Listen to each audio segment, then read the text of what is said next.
Hello, everyone. Welcome back. Thank you for joining the show. My name is Tony Glasgow. I would like to thank you for joining me for season 2 of this podcast. It's been a very exciting journey already. Just doing season 1, I've talked to some very interesting guests. I've heard a lot of good feedback and a lot of good comments. So keep those comments going. If you have not done that, when you click on watching it on your podcast viewer, you can send me a text and just let me know how things are going. If you're watching on YouTube, you can leave a comment in the comment section and I will read those and just get back with you. And I do value those. So if you have something to say about what's going on, what you like, what you don't like, what you'd like to see, and just let me know. I'll get that going for you and mention your name possibly on the show if it's something that we want to move forward with. So I appreciate that. I would like right now to thank my featured businesses that have been helping me out throughout the way. The first one is going to be Brandon that does all my shirts. He's with Clutch Designs.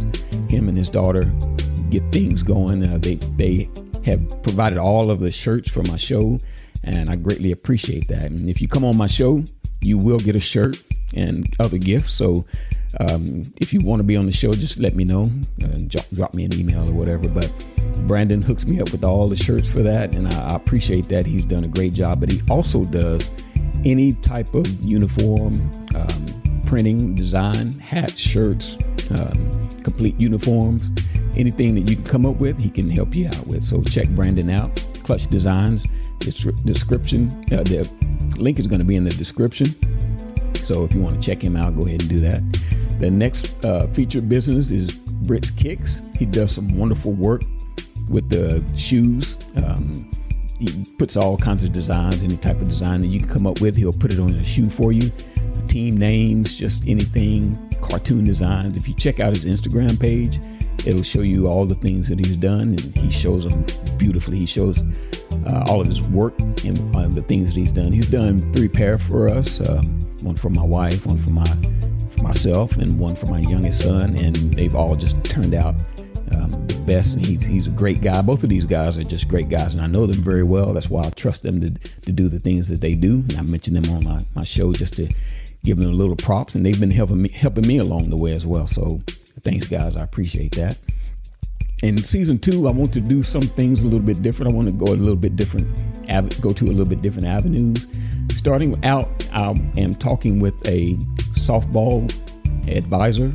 She works with high school students, and she gets them prepared to go through college, because that's a very difficult thing. As we all know, it's a very difficult thing for young athletes, and they need some kind of guidance. And I think she does a really good job with her commits that she's worked with. So her name is Cheri Naudin, and we will be talking with her, and she gives some great insight. So stay tuned, and if you like the show, leave me a comment. Let me know what's going on. I appreciate it. Enjoy the show. Good evening, Cheri. How you doing tonight? I'm doing great. Thanks for having me. All right. Well, thank you for being here and taking time to be with us. And I know we spoke about 2 months ago, maybe in September. We spoke and gave me a little information, little details, and we finally got this together tonight. So I wanted to start. Go ahead and just tell everyone about your program and exactly what you do with the young ladies and young men. Awesome. Well, I'm Cheri Naudin. I'm actually the owner of Collegiate Sports Advocate. I started my company July 2015, and literally on the backs of my own children. I have 3 of my own children. My son played every sport. You know, the boys play baseball, football, everything. Oh, okay. My middle daughter played softball, one of the decorated student athletes in her class. She played for Kansas, and then she did a grad assistant at Harding and an assistant coaching job at Harding. She is now the head coach at Maryville out in St. Louis. And she also played for Team Mexico. My youngest daughter played just about everything also, but ended up being our soccer player. She played at University of Central Arkansas. They actually won a Southland title. And she went on to Baylor Law School. An interesting fact that we might cover tonight, she is an NIL and Title IX attorney. Oh, okay. All right. I can cover some of those topics for you tonight. All right. Yes, we'll definitely get into that. So that's a pretty diverse family as far as athletics go. So I just, you said Baylor Law School, is that in Waco as well? Because I'm from Waco. Yes, that's okay. exactly where that is. So, okay. Yeah. All right. Did your kids grow up in this area, or is it? No, we're actually ex-Californians. We're that group of people that migrated in the turn of the 2000s, turn of the century. Mm-hmm. And we moved here in 2007. Literally, just the quality of life, the way we were raised in California, kind of God country and family people. And so we're like, the pricing of houses and taxes and everything else was really pricing us out. So we moved here. I started doing catcher training and slapper training, which are the girls that hit from the left side in softball. My husband is also he's a full-time employee with Coca-Cola. He's been for many, many years, about to retire, but he is a travel ball coach. And our son is also a travel ball coach here in the DFW area. So across the country, Collegiate Sports Advocate, or as we call it, CSA, is number one in softball. There is not anybody who does what we do at the depth of recruits. We've had 620 commits since 2015. And it really is a unique offering because we take each individual student athlete through their journey. So I've done football, I've done baseball. I have a great national director of baseball right here in DFW also, and then several advocates across the country. We've done basketball, golf, just about any sport. And it's because we customize it along the way. So we have lots of information to share with your audience. I know NIL is a big topic right now. And then just, the social media is a big issue. And every sport does it a little different. But I think in general, we could probably all agree to a concept that I teach. And what I do is I teach that college coaches are the decision maker. And what happens in social media is we all put out what we want to put out, right? Oh, I need to show them lifting my weights. I need to show them that I'm working out. And it's really not what they're looking for. What they're really looking for is your talent layer. Right. So, and really showing it on social media isn't as much as getting them to come see you play. So I kind of use a teaser technique of doing highlights instead of trying to show them everything. It's kind of funny. The college coaches call it barfing or vomiting, that there's kids that just put too much content up there, right? And you're like, son, girl, take that down. And it's sometimes not social media ready either. Yes. It's like, just work. Yeah. Could you just give us an example of like what is too much? I mean, are 10 videos, 10 highlight clips too much, or what would be too much? Yeah. So I kind of like a collage, like show me a little bit of everything you've got. And maybe every couple months, like these kids are doing daily, they're doing weekly, and it's more just that need to put something out there instead of what does the college coach really want to see? And then what I think is a mistake is like Twitter is what I call an open platform. It's anybody's in your audience. So are you just fishing in a big pond, or are you really targeting particular coaches? And there's a misconception that is if I tag that Baylor coach, is he going to see it? Well, not necessarily. They have to go into their mentions. They have to dig a little deeper, and they kind of call it getting hijacked, right? Because they're like, why are you tagging me? I'm not really interested in your talent level. Well, how do you know? So on the female side, our restrictions are still emailing. You can put stuff on Twitter. They can like your Twitter, but they can't really interact with you yet. So it's kind of, I call it braggalicious kind of posting. Oh, look at me, versus targeting a particular coach and saying, hey, coach, are you still looking for a 2026 catcher? Let me show you my short video clip. And you can see my landing page over here with CSA where I have multiple sources to feed you. And that's something I learned along the way, which is give the college coaches what they want. They want transcripts. They want test scores. They want something about you that's just more than, a weekly collage of your workouts, because they kind of expect that you're doing that. So you don't really need to show them that. Show them something special. Show them something unique about yourself. Make it more about your team. Make it more about your club. Make it more instead of the me, or I. Okay. So that's just some tidbits in. That's very interesting, because the first thing, I guess, I think that as well, the first thing that they want to see is your skill. But I guess in the long run, what they really want you there is also for academics, and that's what you're there for as well. So that makes sense.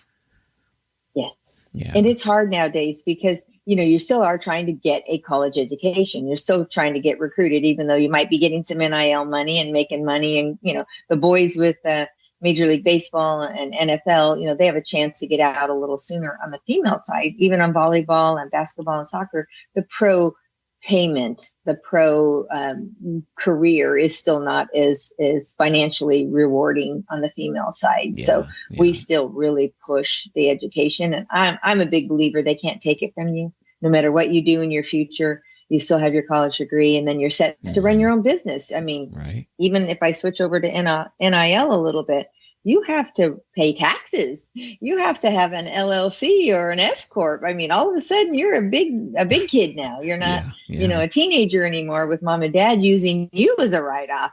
Now all of a sudden you have to, run a business. And so, going and getting a college degree in a business environment while you're being a student athlete, always a great match. Yeah, that is very important, and that's one of the things I'm trying to stress to my kids as well. They know that, but I just want to reiterate to them all the time is that, like you said, that degree can't be taken away from you once you get it. It can't be taken away from you, and it does go a long way. So that is a very good point. I'm glad you brought that up, because that's something that, can be skipped with all the hype of getting seen and getting noticed and all that. The grades and your academics can be skipped. Yeah. So I'm glad you brought that up. And I think they focus so much on I'm going to be rich and look at me. And, I think I'm a 5-star athlete, but does the rest of the world really value me as that kind of, money earner? It's such a small percentage of student athletes that actually will make NIL money or that big money. We all hear about it because it's a splash in the news, but the other 99 percenters, we got to get an education. We have to keep our grades right. No college coach wants to get that report on Friday and tell you that their kid is ineligible. Yeah. And that happens. It happens more than we want to know. There's rules within my own contract. There's rules in the NCAA contract about your grades and your academics. So I think a lot of times people tend to skip that over because they're so focused on that 4 years of being able to go out there and play. Yeah. So you touched a little bit earlier about NIL. So let's go ahead and get into that. I've talked with another gentleman about it. He's mainly in sports in the Southeast. So he gave me a little information on it, but can you elaborate on what you know about it? Love it. We just had a Twitter live that we tried to merge with a TikTok live, and our audio and visual didn't work out so good on Twitter, but we do have it on TikTok. We're pretty active on TikTok. But what just happened today is that the NCAA has announced that they've ruled now that they're not going to have the national letter of intent anymore, the NLI. They're going to get rid of that. So I don't know exactly when that's going to happen. They just ruled on it today. But that kind of made sense when you're talking about name, image, and likeness. It's so funny how the acronyms are so close here. Yeah. But when you're talking about name, image, and likeness, they're not tying it to your athletic performance. They're not tying it to your contract with the NCAA. I call it funny money or monopoly money coming from business or coming from sport or coming from donors. And it's not necessarily tied to your athletic performance. So when in the female side, right now, our 2026ers are, September 1st was their opening day to go make their recruiting decisions. And we've got several big commits already that have come off the board, but it's all verbal. It's all, well, you're going to get this and you're going to get that and you're going to get this and that. And the rule is they can't walk away with a piece of paper that they just talked about. And it's a whole bunch of new terms like there's one scholarship I was mentioning to a client today. It was called the Alston Award, and it's an athletics scholarship that's awarded through a foundation for specific requirements. And it was given to one of my student athletes that just signed in the P4 in the ACC. And we had to do a little bit more investigation about it because it got confused with their stipend money and their living money that they do get. And they were like, is that NIL money? Who's that coming from? I mean, so many questions that they don't know anything about. I try to prepare them. I do a visit prep before they go, but each school's offering is something different. So when it comes out, then we have to kind of digest it and give a little headway to it. But The last 2 years that I've seen NIL is a lot of, well, this and well, that, other than we have that big $1 million Nigeria Kennedy that just got the $1 million from Mahomes up at Texas Tech. And what I liked about that one is it was spread across all sports up there. And so they each got a certain amount of money. I don't know all the details to her offering, but my understanding is she had to come in with a lawyer and, an agent type of situation, because now we're talking about big dollars and big promises. And then you have the other football guy, and I'm bad at the names. We just talked about it earlier today. The UNLV quarterback that came over on the promise of $100,000 that was a verbal from an assistant coach. Well, in a legal environment, that could be perceived as a representative of the university. And he's like, hey, where's my money? Well, we didn't promise you that. What are you talking about? Well, all that NIL is a bunch of chatty. So that's why my daughter and her firm has an attorney that is married to Matt Leinart.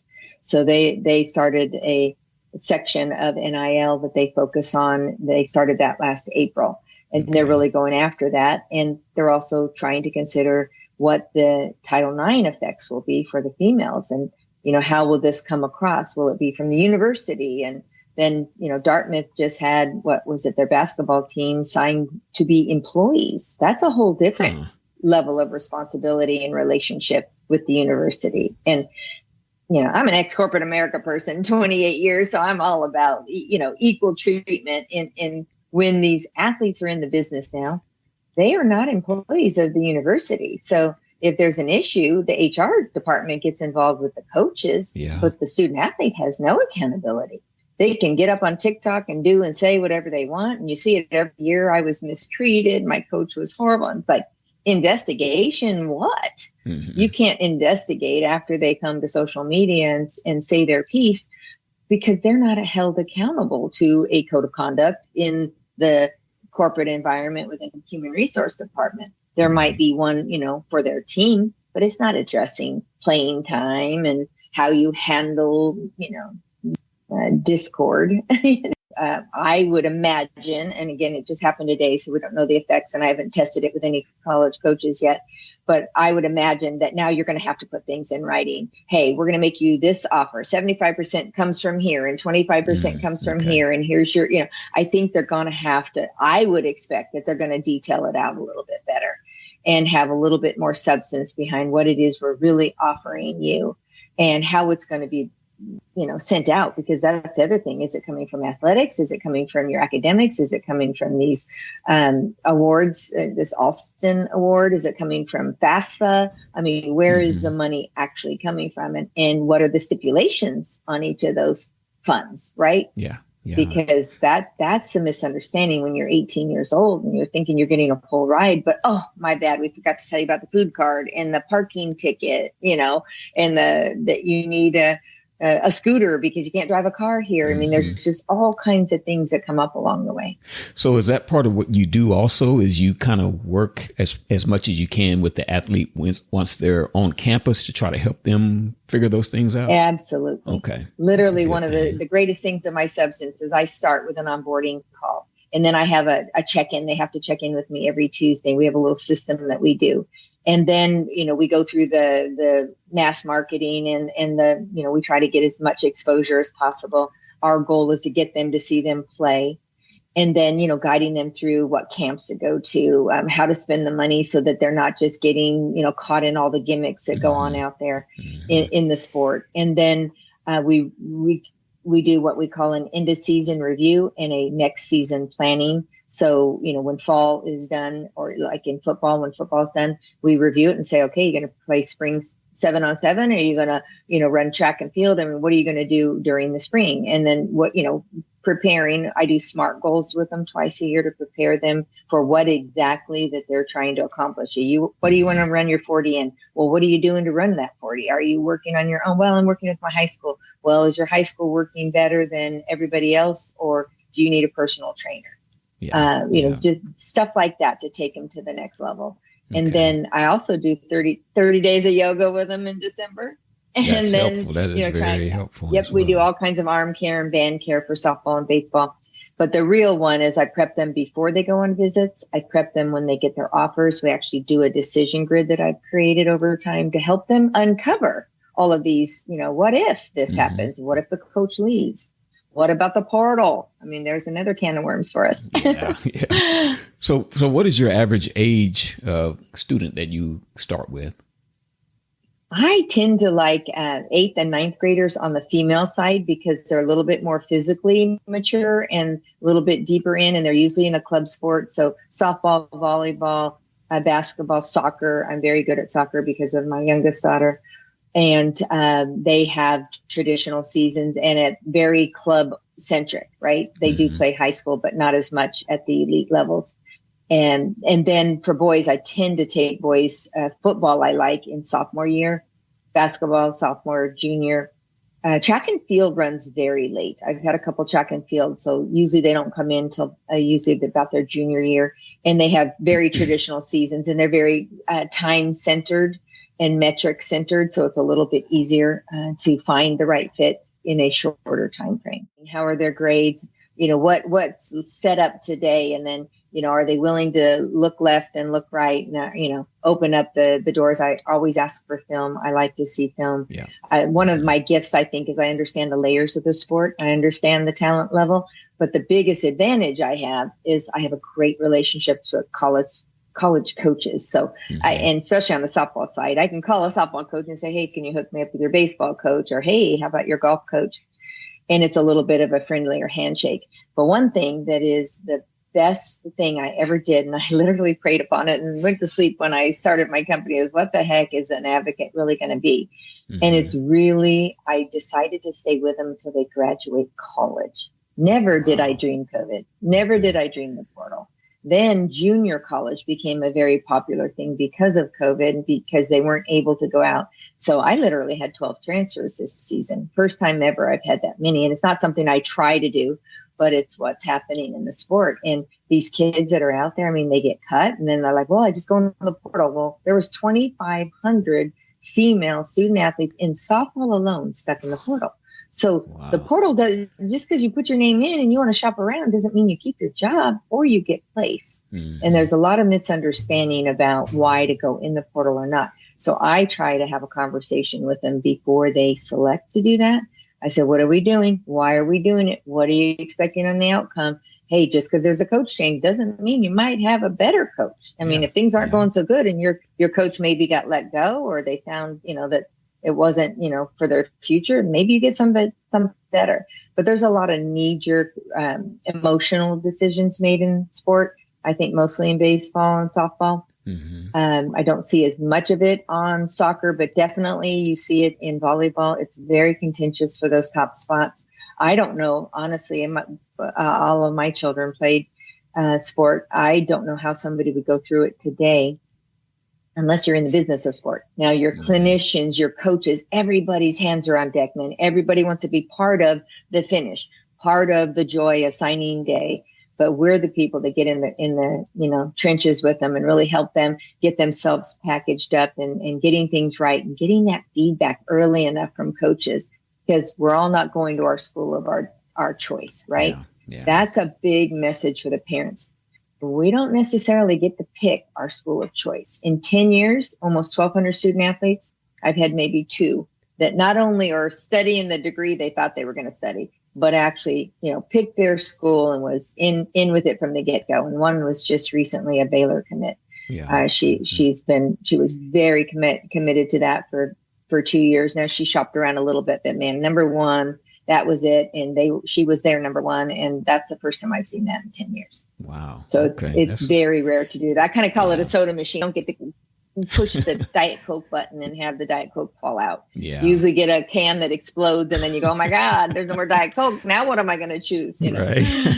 So. All right. Well, this is a lot of information. It's very good information. I know a lot of young ladies and young men will get a lot of information out of this. Why don't you go ahead and just let everyone know how they can get in touch with you, your site and your email address that you want to give out? Awesome. I love it. And I appreciate this opportunity because there really is so much to recruiting. My website is collegiatesportsadvocate.com. My Gmail address is collegiatesportsadvocate@gmail.com. I am on TikTok, Collegiate Sports Advocate. I am on Instagram, but there's underscores between the three words, collegiate underscore athlete or Collegiate Sports Advocate, and there underscore. And then on Twitter, we're at CSA underscore athletes. Okay. And that way I cover all of the athletes up on Twitter. We have a very, very robust Twitter program. And then we do lives. I just started back up on some lives on Twitter. Okay. But I'm on TikTok every Monday night at 8 with a group of people. Okay. And, we go live and, take questions from the audience and it's not just recruiting. One of the guys is a travel ball coach. Again, we're very popular on the softball side. So you'll see our audience is very much softball and baseball. But we get a mindset coach. She's up there. She's fantastic. Lots of tips and techniques about, how to get through the emotional part of being an athlete. And that's a difficult part. And then another gal, she is just a dynamo influencer up on social media. She just really knows how to get things done. So that's kind of our team. And, we're here to answer questions. I'll always welcome a free call. I'll give you as much content and information as possible. And I do social media. I teach a time management training program right away and start to, carve out an individual plan right from the start. So. All right. That's good. So I would like everyone to try to catch one of these Monday night shows because I caught the end of the one this week. I joined it really, really late. And so only caught a few minutes of it, but it seemed like there was a lot of activity on it. And so if you guys are interested, get on that and check it out. And also check out Cheri's site. Once again, it's Collegiate. Shoot me over a message. Love to chat with you. I'd love to come see some football in DFW. Who's the team to watch this year? Well, there's a lot. We're at Geyer, and so we're okay. We're doing all right. We're having a little tough time right now, but we're getting over that. North Crowley's good. Capella's good. Of course, DeSoto and out in that area down in South Dallas, those teams are good down there. So. Awesome. Where are you located? Where do you normally? I'm at east of Princeton, up at those Princeton Lake, just before Lake Lavon. So our kids went to Princeton High School, some kind of that McKinney, Princeton. Yeah. A lot of our student athletes. I had several at Denton Geyer. Oh, really? I've set several softballers.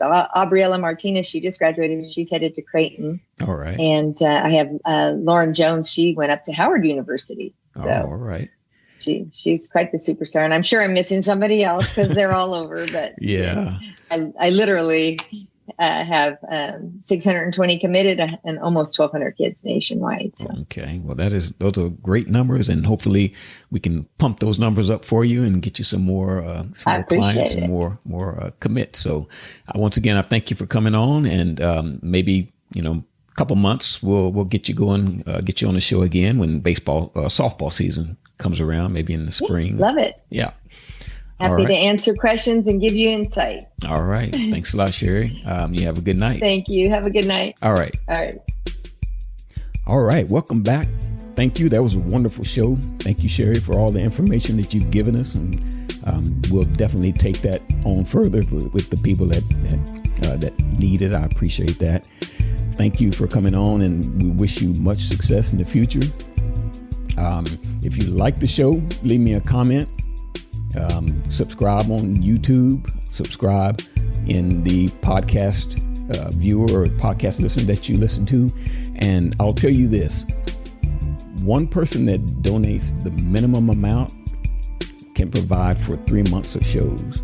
So one person, if you donate the minimum amount, if you have a subscription on your podcast player, that pays for 3 months of shows.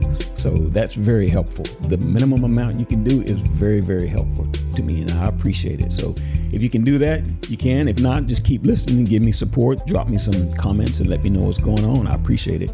Have a good day. See y'all.